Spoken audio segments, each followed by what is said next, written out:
Tropical update as of 4:30 p.m. PST, October 28th. Zeta makes landfall over Louisiana. 95 knots. Winds at flight level 119 knots. Obviously this was a cat free, and there was a 103 knot gust. It's now moving over New Orleans, Louisiana. It's moving really rapidly. 25 knots as of 6 p.m. Um,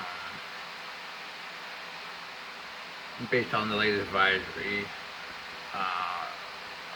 It was 110 miles per hour. I think it was a cat free pretty easily.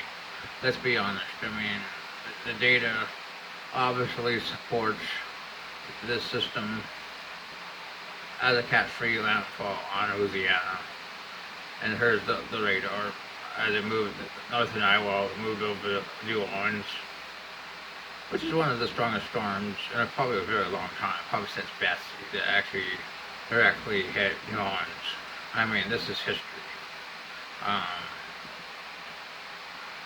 Let's look at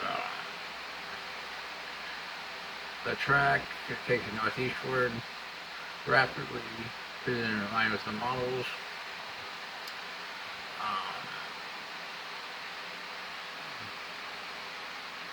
Let's see. Look at that landfall on the long range. Here's the next system we're going to be watching. Holy shit. It has a 20% chance of formation in the Western Caribbean in the next 5 days. It just keeps, a 30% chance. Holy crap. Based on the updated 8 p.m. Eastern Standard Time advisory. The hits just keep coming. Wow. One star in our Eastern Pacific system at 5 days has 50% chance now. And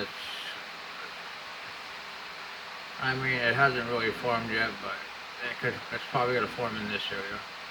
And once again, that's Zeta moving out of the picture. Clearly, there's going to be quite a bit of damage for Louisiana. We'll see what forms next. Here's your tropical update.